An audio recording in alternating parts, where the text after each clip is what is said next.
Welcome back to City Hall Live. My name's Kate Noble. As promised, we are starting and ending the broadcast with Spanish colonial art today, in particular in the run-up to Spanish Market, which is, of course, one of the signature events of Santa Fe's summer season. Martha Varoz Ewing is an award-winning Spanish Market artist. She is here now with some of her art and the poster representing this year's Spanish Market. So thank you very much for being here. Thank you for having me. Yeah. So tell us about your work. What is it that you do? It's fairly involved, I guess, and very detail oriented. Well, I am involved in my new passion in life, which is straw applique and tin art. I learned the art form from Paula Rodriguez, who she and her husband Eliseo were responsible for the revival of this dying art form back in the 1930s through the WPA project. I don't know if you're familiar with that, but it was during President Roosevelt's term of office. And they did this to keep artists employed in some type of occupation. So they were each given a task, and I was privileged enough to know Paula. She's a friend of the family. Wonderful. She commissioned me to embellish some of her crosses for her patrons back in 2002, I believe. And she in turn taught me the applique process. And the WPA program, I think about that as sort of building Elephant Butte Dam and some of the big infrastructure projects. I didn't realize there was also artist work done as part of that as well. That's wonderful. Yes. And this has been literally, as you mentioned, passed down through the generations for you, knowing Paula. How do you see and feel about your connection to what is the tradition of Spanish colonial art? Well, at the time that I got involved in this, I didn't realize how connected my entire family was. And then I started researching and realizing my mother was doing weaving, my father did woodworking. Really? The straw applique got handed down to a younger sister, a great nephew, another nephew in Colorado. My two daughters have tried their hand at this and weren't really interested in it, but it's amazing to see the culture art that was in my family, in addition to just several other paintings. Retablos. My father got involved in doing carving and made bultos, so it's all tied in. I think when we're younger we don't pay real close attention to this, and then we grow up and we realize it's surrounding us. We're loaded with culture in Santa Fe. We really are, yes. And blessed. And understanding that is an important piece for all of us to recognize, because sometimes we take it for granted. We do.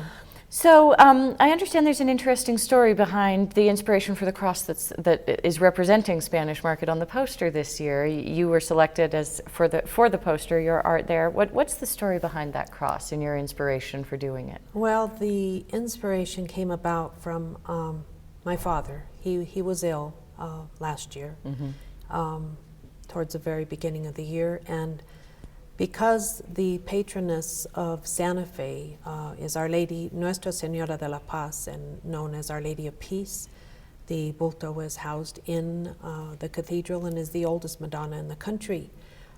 She has been attributed for lots of people praying to her for special favors. I created this particular cross that is depicted on the poster as a prayer, a novena for my dad's health. And it was a prayer of either asking for him to be healed or for God's will to be done. And the green straw that I used on there is representative of hope and life. And if it was God's will that he take him with him, that I would accept that also. My father passed away 2 weeks before market. He died yesterday, a year ago yesterday. So this was a prayer for him, and it was a prayer answered because he is now at peace. Yes, quite. Will you be at market again this year? I will be.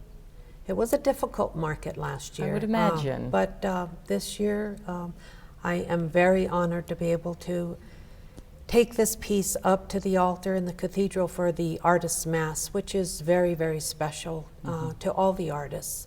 We are able to take our pieces up to the altar in procession and have them blessed. This will have a big meaning to me because I will be returning the image back to the cathedral on Thanksgiving.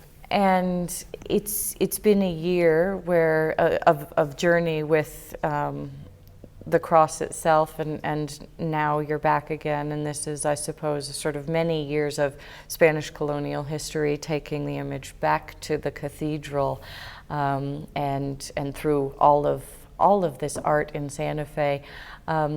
Is it important to you to continue to do what you've been the beneficiary of, to pass on to your daughters the techniques, or to other young artists who are interested to learn?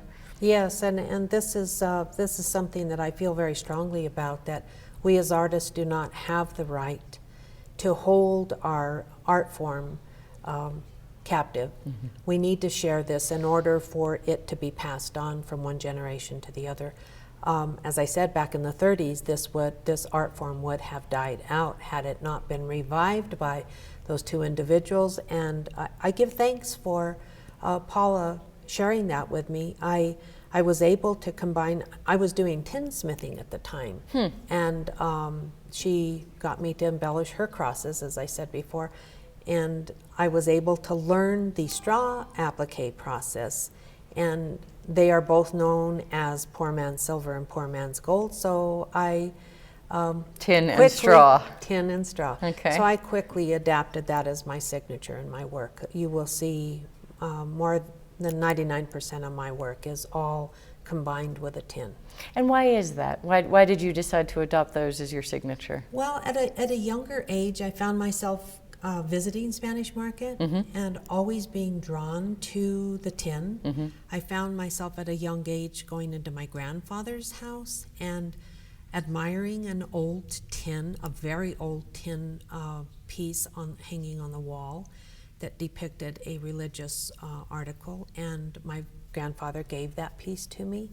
And then I found myself visiting Spanish Market and purchasing tin, and I did take 2 classes, well, it was probably about 4 classes at the community college, two with Michael Grego, a tinsmith, and then Richard Gabriel, who taught classes at the community college, and I got really immersed in it, and then it kept evolving.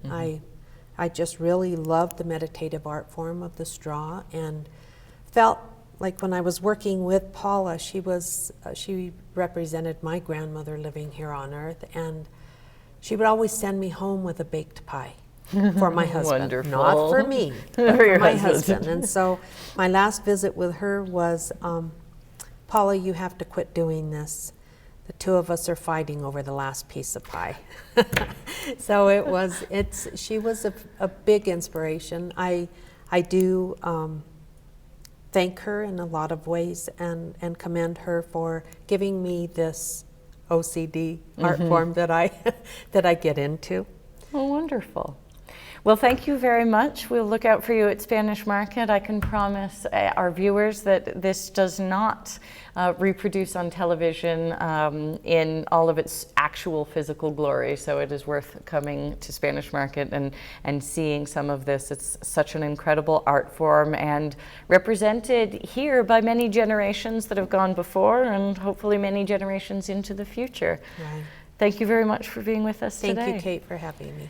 Again, Martha Varoz Ewing is an award-winning Spanish artist, and she will be at Spanish Market, which is taking place July 26th and 27th. But again, you can go to SpanishColonial.org to find all of the events going on for the week that is celebrating Spanish Market. My name's Kate Noble. This has been City Hall Live. Thanks to all of our crew and guests for making this such a great program. Remember to join us next Wednesday at the same time.